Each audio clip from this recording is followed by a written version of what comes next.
नमस्कार दोस्तों, knowledge T centre of learning में आपका स्वागत है। आपके एग्जाम प्रिपरेशन को और बेहतर बनाने की तरफ एक कदम। दोस्तों, इकोलॉजी और एनवायरनमेंट यानी पारिस्थितिकी और पर्यावरण के अंतर्गत हम जो स्टेप्स इंडिया ने लिए थे क्लाइमेट चेंज से निपटने के लिए टू फाइट क्लाइमेट चेंज, उसी सीरीज में हम ये लेक्चर 3 पढ़ रहे हैं और इसमें हम national action plan on climate change, जो जलवायु परिवर्तन पर राष्ट्रीय कार्य योजना थी, NAPCC जिसको शॉर्ट में बोला जाता है, उसके बारे में डिस्कस कर रहे थे। पिछले लेक्चर में हमने जो उसके 8 मिशन में से 4 मिशंस को हमने डिस्कस किया था।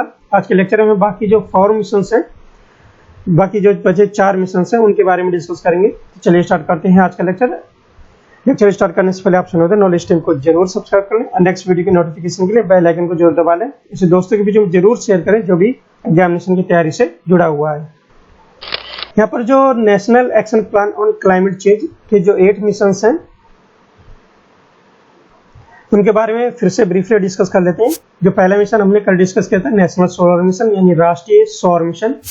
दूसरा मिशन था नेशनल वाटर मिशन, जिसे राष्ट्रीय जल मिशन बोला जाता है। थर्ड मिशन था national mission for enhanced energy efficiency यानी राष्ट्रीय उन्नत ऊर्जा दक्षता के लिए mission. National mission on sustainable habitat, ये फोर्थ मिशन था, सतत आवास के लिए राष्ट्रीय मिशन। वहीं आज हम जो डिस्कस करेंगे national mission for sustainable agriculture, सतत कृषि के लिए राष्ट्रीय mission. National mission for sustaining the Himalayan ecosystem यानी हिमालय पारिस्थितिक तंत्र को बनाए रखने के लिए राष्ट्रीय मिशन। ग्रीन इंडिया मिशन यानी green India mission. National mission on strategic knowledge for climate change यानी जलवायु परिवर्तन के लिए सामरिक ज्ञान पर राष्ट्रीय मिशन। तो इन बाकी बचे 4 मिशन के बारे में हम डिस्कस करेंगे। चलिए स्टार्ट करते हैं मिशन 5 के बारे में। National mission for sustaining the Himalayan, basically sustaining agriculture. जो 5th मिशन था, national mission for sustaining agriculture यानी सतत कृषि के लिए राष्ट्रीय मिशन। जो सतत कृषि के लिए राष्ट्रीय मिशन था, उसको लॉन्च किया गया था 2012 में और ये गवर्न करता है मिनिस्ट्री ऑफ एग्रीकल्चर के द्वारा। ये मिशन गवर्न होता है।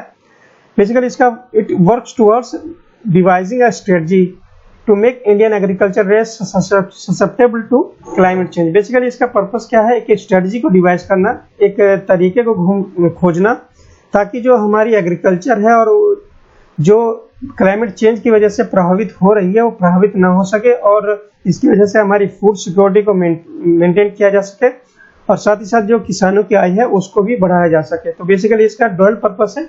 First, to make agriculture a less susceptible to climate change, मतलब हमारी जो एग्रीकल्चर है उसको क्लाइमेट चेंज के हिसाब से परिवर्तित ना होने देना और साथ ही साथ जो किसानों की आय है उसको मेंटेन रखना और फूड सिक्योरिटी को मेंटेन रखना। तो ये प्रमुख पर्पस था national mission for sustainable agriculture, जिसे NMSA शॉर्ट में बोला जाता है। शॉर्ट में जो भी क्लाइमेट चेंज का प्रभाव एग्रीकल्चर में हो रहा है निगेटिव वे में, उसको हिंडर करना और प्रोटेक्ट करना हमारे एग्रीकल्चर को, जो क्लाइमेट चेंज हो रहा है उसके प्रभाव से। तो बेसिकली यहाँ पर 4 फोकस्ड एरिया थे NMSA यानी national mission for sustainable agriculture. उसके बारे में डिस्कस कर लेते हैं। सबसे पहला जो फोकस्ड एरिया था ड्राई लैंड एग्रीकल्चर। ये ड्राई लैंड एग्रीकल्चर क्या होता है? यहाँ पर जो पहला फोकस था ड्राई लैंड एग्रीकल्चर को बढ़ावा देने का। बेसिकली ड्राई लैंड एग्रीकल्चर या ड्राई लैंड फार्मिंग बेसिकली बोला जाता है वो एग्रीकल्चर टेक्निक है जो नॉन इरिगेटेड कल्टीवेशन क्रॉप के लिए अपनाई जाती है। मतलब उस क्रॉप के लिए जहां पर हमें सिंचाई की आवश्यकता नहीं पड़ती है। तो इस टाइप की जो एग्रीकल्चर प्रैक्टिसेस होती हैं, जहां फसलें उगाई जाती हैं जिनमें सिंचाई की ज़्यादा आवश्यकता नहीं पड़ती है, उनको ड्राई लैंड एग्रीकल्चर बोला जाता है। ड्राई लैंड फार्मिंग जो फार्म किया जाता है यानी एग्रीकल्चर किया जाता है वो ड्राई लैंड एरियाज में किया जाता है। जो ड्राई लैंड एरिया है वो characterized by the cool wet season, मतलब ड्राई लैंड एरिया की जो कैरेक्टरिस्टिक होती है, वहाँ का जो क्लाइमेट होता है वो कूल वेट सीजन का होता है। मतलब वो एरिया थोड़ा ठंडा होता है और मॉइस्चर लेडन एरिया होता है ड्राई लैंड एरिया जिसको बोला जाता है, जिसकी वजह से वो कुछ मॉइस्चर रिटेन करता है और हमारी जो फसल है वो सही तरीके से ग्रो करती है। और जब वो हार्वेस्टिंग के टाइम पर जो उसका क्लाइमेट है वो वार्म और ड्राई सीजन में कन्वर्ट हो जाता है, मतलब चेंज हो जाता है। इस तरीके से उस एरिया को हम ड्राई लैंड एग्रीकल्चर बोलते हैं। मतलब जब फसल बोई जाती है तो कूल वेट सीजन होता है और जब सब फसल हार्वेस्टिंग के टाइम पर आ जाती है, मतलब जब पकने के टाइम पर आ जाती है तो वार्म ड्राई सीजन हो जाता है। और ये एरिया बेसिकली एरिड रीजन होता है, मतलब थोड़ा शुष्क रीजन होता है और प्रोन टू ड्रॉट, मतलब वहाँ पर ज़्यादा संभावना होती है सूखे की। और जिसकी वजह से जो सूखा होता है वो वाटर स्कैर्सिटी की कमी से, वहाँ पर वाटर स्कैर्सिटी की वजह से सूखा होता है। तो इस तरीके से ड्राईलैंड एग्रीकल्चर को प्रमोट करना ताकि हमारी फूड सिक्योरिटी को भी मेंटेन किया जा सके और एग्रीकल्चर प्रोडक्टिविटी को भी हम बढ़ा सकें। वहीं जो सेकंड है इसका जो फोकस्ड एरिया था एक्सेस टू इन्फॉर्मेशन, मतलब means farmers get information at correct time in a correct way so that they can increase their productivity and protect the agricultural crop from the damaging effect of climate change। तो access to information basically एक important component है NMSA का, यानी National Mission for Sustainable Agriculture। The best example for access to information we can say distribution of soil health card, जो soil health card distribute किए गए थे किसानों को, उसके बारे में हम डिस्कस करेंगे नेक्स्ट स्लाइड में। यहाँ पर जो थर्ड इसका जो फोकस्ड एरिया था बायोटेक्नोलॉजी था। बायोटेक्नोलॉजी का इस्तेमाल करके हम एग्रीकल्चर से जो एग्रीकल्चर फील्ड में हम कैसे इंप्रूवमेंट ला सकते हैं उसका जो बेस्ट एग्जांपल हमने देखा होगा, जो बीटी कॉटन सीड का इस्तेमाल करके हमने डॉट रेजिस्टेंस क्रॉप प्रोडक्शन किया था। साथ ही साथ ब्रिड बेंजल के बारे में भी अभी रिसर्च चल रही है। इस तरीके से कुछ बायोटेक्नोलॉजी का इस्तेमाल करके हम ऐसी फसल्स को तैयार कर सकते हैं ताकि जो डॉट रेजिस्टेंस हो और उनकी प्रोडक्टिविटी क्लाइमेट चेंज से इफेक्ट ना हो। तो बेसिकली NMSA के फोकस्ड एरिया बायोटेक्नोलॉजी था in the field of research and technology to develop basically research and technology to make agriculture crop drought resistance, climate resistance and pest resistance. These are the most focus area of biotechnology in the agriculture area. जो इसका last focus area था risk management, मतलब कैसे हम किसी भी threat को हम आइडेंटिफाई कर सकें, मतलब किसी भी प्रॉब्लम परेशानी को समझ सकें, उसके बारे में असेस कर सकें वो प्रॉब्लम कितनी बड़ी है और साथ ही उसको कंट्रोल करने के उपाय भी हम जान सकें। तो बेसिकली रिस्क मैनेजमेंट फोकस करता है एग्रीकल्चर एरिया में जो भी थ्रेट है क्लाइमेट चेंज से, हम पहले उसको आइडेंटिफाई कर सकें, उसके बाद उसके बारे में असेस कर सकें कि ये जो क्लाइमेट चेंज हो रहा है, चाहे टेम्परेचर इंक्रीज हो, चाहे there is change in the pattern of rainfall during the monsoon period, और उसके बारे में हम कंट्रोल करने के उस थ्रेट्स के जो एग्रीकल्चर एरिया को इफेक्ट कर रहा है उसको कंट्रोल करने के उपाय हम सुझा सकें। इस तरीके से रिस्क मैनेजमेंट फोकस करता है मेनली 3 एरियाज को। पहला आइडेंटिफिकेशन ऑफ थ्रेट, दूसरा असेसिंग ऑफ थ्रेट और तीसरा कंट्रोलिंग ऑफ थ्रेट्स। इसकी वजह से हम जो निगेटिव इफेक्ट है क्लाइमेट चेंज से उससे बचा जा सके और हमारी एग्रीकल्चर फील्ड में उसका जो निगेटिव इफेक्ट है उसको रिड्यूस किया जा सके। यहाँ पर अभी डिस्कस किया था जो एक कंपोनेंट था NMSA का एक्सेस टू इन्फॉर्मेशन, उसका एक बेस्ट एग्जांपल अगर हम बात करते हैं सॉइल हेल्थ कार्ड स्कीम के बारे में डिस्कस कर लेते हैं। ये स्कीम लॉन्च की गई थी फरवरी 2015 में गवर्नमेंट ऑफ इंडिया द्वारा। एक्चुअली इससे पहले 2007-8 में ही यूपी गवर्नमेंट ने इसको लॉन्च कर दिया था। इसको एनलार्ज वे में लॉन्च किया गया था 2015 में। Under the scheme government plans to issue soil card to the farmer. इस स्कीम के अंतर्गत जो गवर्नमेंट का प्लान था मृदा कार्ड जारी करने का था किसानों को, which will carry crop wise recommendation of nutrient, जिसका प्रमुख जिसमें एक जो हिस्सा था कि क्रॉप वाइज की वजह से यानी फसल के अनुसार उस कार्ड में न्यूट्रिएंट रिक्वायरमेंट जो एग्रीकल्चर लैंड है उसके बारे में न्यूट्रिएंट रिक्वायरमेंट के बारे में उसमें बताया गया था कि किस फसल के लिए कितनी न्यूट्रिएंट्स की आवश्यकता होती है और साथ साथ उस फसल के लिए कितनी फर्टिलाइजर की रिक्वायरमेंट होगी फार्मर के लिए, ये सारा चीज उसमें बताया गया था। और मेन उद्देश्य क्या था, to improve the productivity through judicious use of input, मतलब इनपुट के विवेकपूर्ण उपयोग के माध्यम से उत्पादकता में सुधार करने का किसानों की मदद करना, ये इसका प्रमुख उद्देश्य था सॉइल हेल्थ कार्ड का। एग्जामिनेशन पॉइंट ऑफ व्यू से बहुत ही ज्यादा महत्वपूर्ण है। कब स्टार्ट किया था, फरवरी 2015 में। यहाँ सॉइल जो मैप जैसे हमने साइड में देख रहे हैं, यहाँ पर शो किया गया कि इंडिया के डिफरेंट जो रीजन है वहाँ पर किस टाइप की सॉइल पाई जाती है। जैसा कि हम बात करते हैं ये उड़ीसा वाला रीजन है, वहाँ पर हाईली एसिडिक और मॉडरेटली एसिडिक सॉइल की जो है ना कंसंट्रेशन सबसे ज्यादा है। और जैसे कि हम देख पा रहे हैं large part of region of India, चाहे वो नॉर्दर्न पार्ट हो, चाहे नॉर्थ वेस्टर्न पार्ट हो, वेस्टर्न पार्ट हो और सेंट्रल डेक्कन वाला जो इंडिया का पार्ट है उसकी बात करें, चाहे coastal area of Andhra Pradesh और तमिलनाडु की बात करें, तो यहाँ पर जो सॉइल मुख्य रूप से पाई जाती है वहाँ पर मॉडरेटली एल्कलाइन यानी स्लाइटली बेसिक सॉइल यहाँ पर पाई जाती है। और कुछ जगह पर यहाँ पर एसिडिक सल्फेट सॉइल के भी पैचेस देखे जा सकते हैं। वहीं अगर नॉर्थ ईस्ट की बात करते हैं, नॉर्थ ईस्ट में ज्यादातर एरिया में हमको स्लाइटली एसिडिक और मोर एसिडिक और हाईली एसिडिक सॉइल की कंसंट्रेशन ज्यादा देखने को मिलती है। साथ ही लीचिंग इफेक्ट की वजह से जो हमारा वेस्टर्न कोस्टल प्लेन है वहां पर भी हमको इस टाइप की एसिडिक सॉइल और हाईली एसिडिक सॉइल की मात्रा हमको देखने को मिल रही है। और जो हमारा जैसलमेर वाला एरिया यानी डिजर्ट वाला थार रेगिस्तान वाला एरिया है, वहाँ पर हमको स्ट्रॉन्गली अल्कलाइन सॉइल देखने को मिल रही है। इस तरीके से एग्जामिनेशन पॉइंट ऑफ व्यू से हम ब्रीफ डिस्कशन कर लिए कि कौन सी सॉइल हमारे किस एरिया में ज़्यादा कंसंट्रेशन के रूप में मिलती है।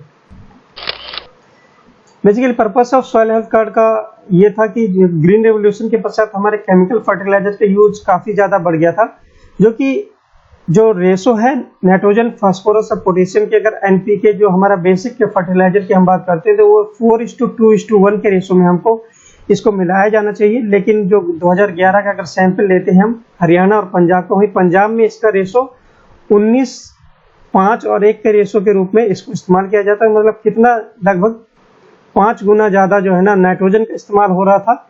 और वहीं पर हरियाणा की बात करें तो वहाँ पर भी लगभग 5 गुना ज़्यादा इस्तेमाल हो रहा है। तो इस तरीके से जो एग्जैक्ट रेशो है 4:2:1 है, जो कि एक्सेस में हम इस्तेमाल कर रहे हैं। मतलब जो ये सॉइल उर्वरता को बढ़ाने के साथ साथ इसकी जो प्रोडक्टिविटी है उसको डिक्रीज कर रहा है सॉइल की। इस तरीके से सॉइल हेल्थ कार्ड का मेन फोकस एरिया ये था कि जो एग्जैक्ट यूज ऑफ फर्टिलाइजर है उसको मेंटेन किया जा सके और किसानों को इन्फॉर्म किया जा सके ताकि वो आप जुडिशियस यूज कर सके नाइट्रोजन, फास्फोरस, पोटास फर्टिलाइजर का। तो हमने अभी डिस्कस है national mission for sustainable agriculture. Now हम डिस्कस करते हैं national mission for sustaining the Himalayan ecosystem, यानी हिमालयन पारिस्थितिकी तंत्र को बनाए रखने के लिए राष्ट्रीय मिशन। ये NAPCC यानी national action plan climate change का 6th मिशन था। इसके अंतर्गत बेसिकली ये लॉन्च किया गया था 2014 में और ये गवर्न करता है department of science and technology. तो ये इंपॉर्टेंट डेट है, 2014 में इसको लॉन्च किया गया था। Department of science and technology के द्वारा इसको गवर्न किया जा रहा है, national mission for sustaining the Himalayan ecosystem. इसका ऑब्जेक्टिव बेसिकली क्या है? Develop a time bound manner a sustainable national capacity to continuously assess the health status of Himalayan ecosystem. मतलब एक टाइम बाउंड मैनर में एक सस्टेनेबल नेशनल कैपेसिटी यानी राष्ट्रीय क्षमता को विकसित करना, ताकि हमें जो हिमालयन इकोसिस्टम है उसके जो हेल्थ है, उसकी जो कंडीशन है, उसके बारे में हमें रेगुलर इंफॉर्मेशन मिलती रहे। क्लाइमेट चेंज की वजह से हिमालयन इकोसिस्टम में क्या क्या प्रभाव पड़ रहा है, चाहे वो वनस्पति हो, चाहे ग्लेशियर हो, चाहे उसके जीव जंतु, उन पर क्या प्रभाव पड़ रहा है, इसके बेसिकली फोकस्ड एरिया था national mission for sustaining Himalayan ecosystem. Basically main purpose to protect Himalayan ecosystem on to safeguard Himalayan glacier, mountain ecosystem, biodiversity, wildlife conservation and protection। ये प्रमुख एरिया था। ग्लेशियर्स को प्रोटेक्ट करना, पर्वतीय पारिस्थितिक प्रणाली को कंजर्व करना, जैव विविधता को मेंटेन करना और वन जीव संरक्षण इसका प्रमुख उद्देश्य था national mission for sustaining the Himalayan ecosystem. वहीं ग्रीन इंडिया मिशन जो 7th मिशन था NAPCC यानी national action plan on climate change, उसके बारे में डिस्कस कर लेते हैं। इट वॉज लॉन्च इन 2014 में इसको लॉन्च किया गया था और गवर्न करता है ministry of environment, forest and climate change. Primary aim क्या था? To protect, restore and enhance the diminishing forest cover, यानी जो फॉरेस्ट कवर हमारा डिक्रीज हो रहा है, खासकर जो हाई पॉपुलेटिंग एरियाज हैं। अगर हम बात करते हैं उत्तर प्रदेश की, और जो कि एरिया के हिसाब से फॉरेस्ट कवर बहुत ही ज़्यादा है, लगभग 6% के आसपास वहाँ पर फॉरेस्ट करे हुए हैं और उसको बढ़ाने की बहुत ही ज़्यादा ज़रूरत है। द बेस्ट एग्जाम्पल जो इस एरिया में उठाया गया स्टेप था, उसका जो आउटकम निकल के आया था वो Indian institute of forest report की अगर हम बात करते हैं 2019 की, वहाँ पर जो फॉरेस्ट कवर 21.67 हो गया है और ट्री और फॉरेस्ट कवर अगर हम दोनों को मिलाते हैं 24.56% के आसपास जो हमारा फॉरेस्ट कवर इंक्रीज हुआ है। और ये पिछले 2017 की रिपोर्ट की अगर तुलना करें 0.17% का इंक्रीज हुआ है। यानी अगर एरिया की टर्म पे हम बात करते हैं तो 5188 स्क्वायर किलोमीटर के आसपास जो है ना हमारा फॉरेस्ट और ट्री कवर इंक्रीज हुआ है। तो ये पॉजिटिव आउटकम है ग्रीन इंडिया मिशन का। और जो इस समय ट्री और फॉरेस्ट कवर है हमारा 24.56% पार पर, वो 80.73 मिलियन हेक्टेयर एरिया के हिसाब से जो हमारी जो पूरी और इंडिया की जो भूमि है 32,87,263 स्क्वायर किलोमीटर, यानी 32,87,263 स्क्वायर किलोमीटर का 24.56% पर वन है और ट्री कवर है, जो कि इसको इंक्रीज करने के लिए हमारा ecological sustainable point of view से 33% होना चाहिए। इस कदम में हम इस डायरेक्शन में हमें कदम बढ़ाना है और इसको अटेन करना है, अचीव करना है। वहीं जो नेक्स्ट लास्ट मिशन के बारे में डिस्कस करते हैं, national mission on strategic knowledge for climate change, यानी जलवायु परिवर्तन के लिए सामरिक ज्ञान पर राष्ट्रीय mission. It is govern by department of science and technology, science and technology इसको गवर्न करता है, और it will be done through open international collaboration. इसके तहत हम जो क्लाइमेट चेंज है उसके बेसिकली फोकस एरिया था कि लोगों को जागरूक किया जाए, और इस डायरेक्शन में हमें इंटरनेशनल कोलैबोरेशन मतलब अंतर्राष्ट्रीय कोलैबोरेशन को महत्व दिया जाए, और ensure sufficient funding for this research, और रिसर्च की डायरेक्शन में हमें जो फंडिंग है उसको गैदर किया जाए और ज़्यादा फंडिंग की आवश्यकता है, ताकि जो जलवायु परिवर्तन है उसकी चुनौतियों से हम निपट सकें और उनकी चुनौती के बारे में हमें एग्जैक्ट इन्फॉर्मेशन मिल सके, जलवायु परिवर्तन से क्या क्या प्रभाव पड़ रहे हैं और इकोलॉजिकल सिस्टम में उनका इफेक्ट क्या क्या पड़ रहा है, और लोगों को जागरूक करना इस बारे में, क्लाइमेट चेंज से रिलेटेड इश्यूज के बारे में डिस्कस करना लोगों के साथ। ये बेसिकली मिशन है, national mission on strategic knowledge for climate change. इसलिए दोस्तों आज के लेक्चर में हमें इंडिया का जो स्टैंड था क्लाइमेट चेंज से फाइट करने का, उससे लड़ने का, उसी सीरीज में हमने national action plan of climate change को विस्तार से डिस्कस किया, यानी जलवायु परिवर्तन पर राष्ट्रीय कार्य योजना को। इसमें 8 मिशन थे। आपके लेक्चर कैसा लगा प्लीज कमेंट बॉक्स में जरूर बताइएगा। नॉलेज सिस्टम से जुड़ने के लिए धन्यवाद।